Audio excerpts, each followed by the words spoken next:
There are wise sayings about how our behavior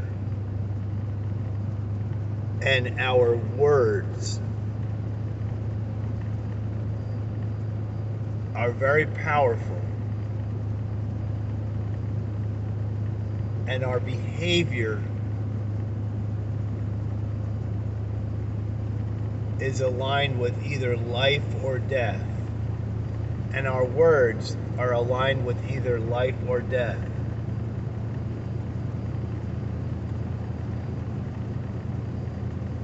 So we have a flow from us of our words.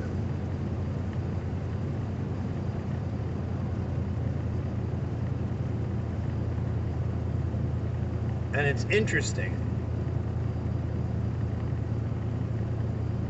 because our words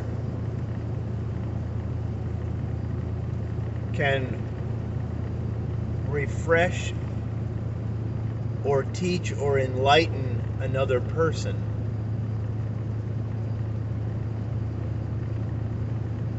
Or our words can make them sad or afraid. So the flow of sound and expressions out of the overflow of the heart, the mouth speaks. So the inner soul, the mind and the thoughts, the emotions and the feelings, the choices and the willpower, all that in your soul flows forth. It flows out of the sounds of your mouth. But then there are the things that flow from your body.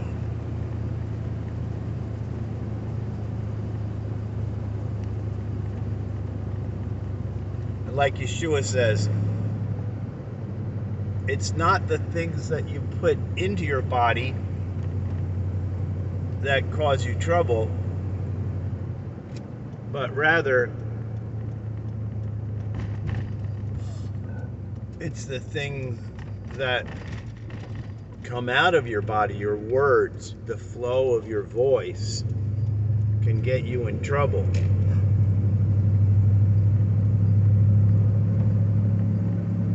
But then, let's look at human physiology. Human physiology is fascinating.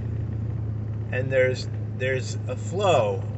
There's the flow of the man. We are all seed. The flow of a man. But then there's the amazing flow of the woman. The woman has the flow of the cycle.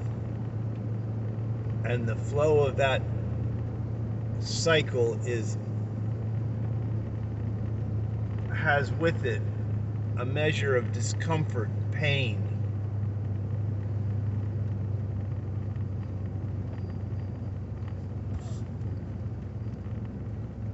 And the woman has the flow of the food, the milk for the child. And the woman has the flowing forth of a new human person. The new human person flows forth from the woman, and her body can feed it.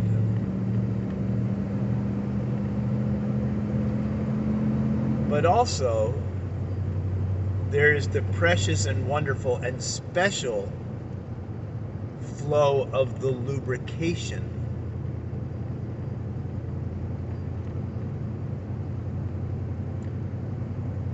That is a help.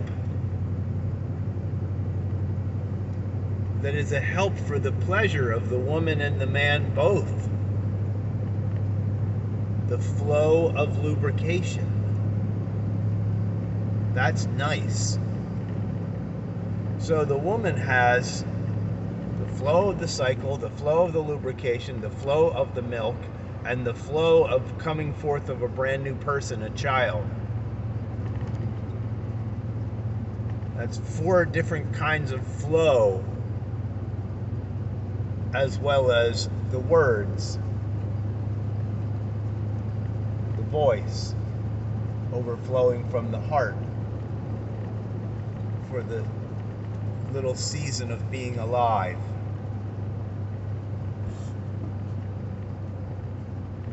And the man has the flow, and the man's flow is surrounded by some irresistible, comforting pleasure and stimulation. It's so interesting that the menstrual flow of the woman is surrounded by pain.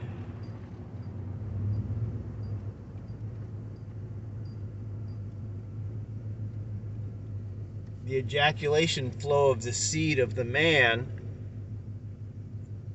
is surrounded by comforting, pleasant stimulation. Now, we are one organism, we're one family.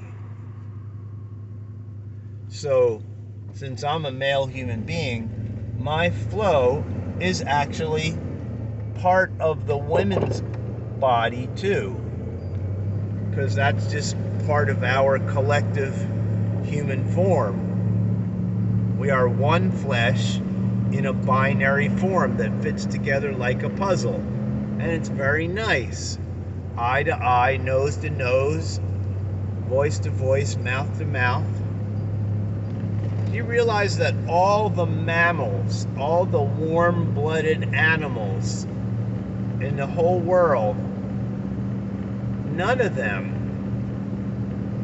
come together and fit like a puzzle to make a new baby? None of them come together face to face. Just the human can be face to face, speaking and singing, breathing and communicating, eye to eye, nose to nose, mouth to mouth, face to face. That's really neat.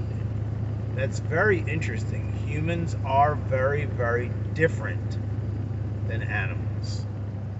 They have similarities, but they're very different.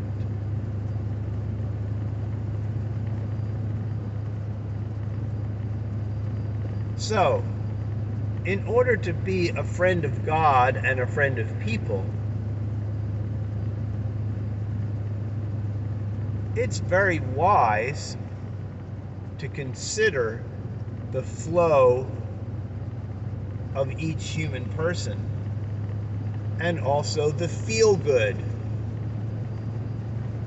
of each human person. When you're hungry, eating makes you feel good. It's a comforting, satisfying thing. And when you're thirsty, drinking makes you feel good. And then there's the arousal of the body. Remember in Song of Songs, Song of Solomon, which is an expression of 2 people who are so eager to be together in pleasure.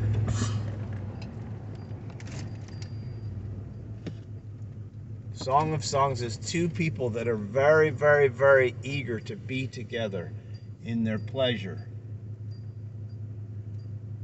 Pleasure and passion. And in that little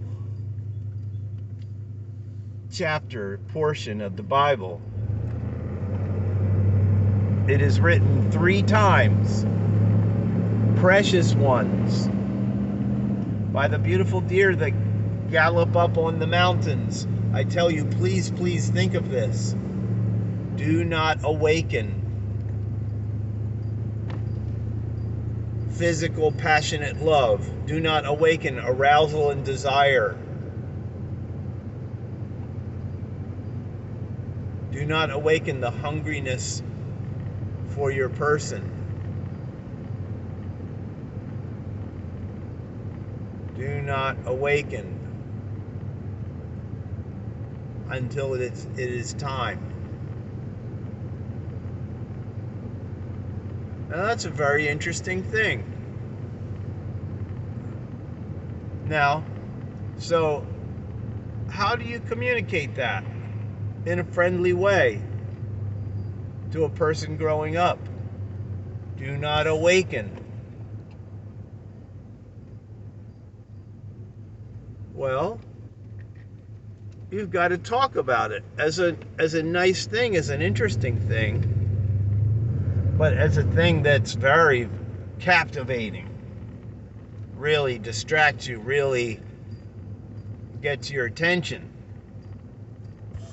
And that's just a good thing to talk about. Like when you learn how to drive a car, you got to talk about the various sort of guidelines and the dangers. You want to make sure to stop when there's a sign to stop.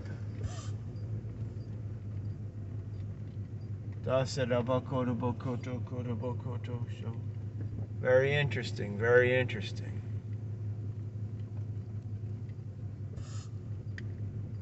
Very interesting, very interesting. Now look, there's this spirit who made the humans. And that spirit gives the whole family a special guideline. Hey, when the woman has her flow, you treat her nice and special and give her special expressions of kindness and care for 14 days around the time of her flow. And a male human being, when he has had his flow, surrounded by all that pleasure and comfort and, oh my gosh, it feels so good. When he has his flow, the whole family should treat him with kindness and care and special blessings until the next sundown for 24 hours. And so you've got the whole family, men and women, caring about the women through 14 days, and you got the whole family caring about the men in the times when they have their flow for 24 hours or until the next sundown. And that's a friendly thing because it trains the whole family to become very relaxed and comfortable with the fact that the woman's going to flow in a certain way with a measured discomfort, and the man's going to flow in a certain way surrounded by pleasure. Sometimes it's irresistible. That's just good and nice. Now, if you're a person who's going to talk about God and the afterlife and that thing called salvation or being saved, and all the elements of being a friend of the spirit of loving kindness, God, the creator, the life giver, if you're going to talk about being a friend of God, it's certainly absolutely essential that you talk about the various things in the human realm that are important and valuable.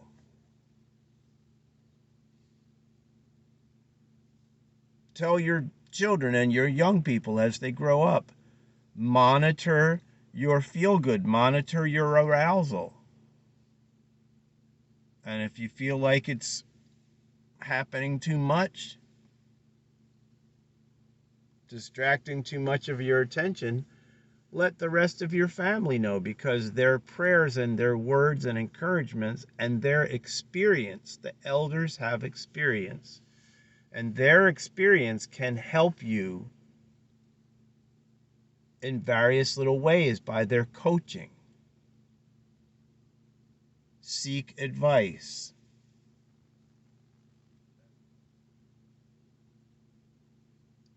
If you're trying to be excellent in something, seek advice from those who have experience.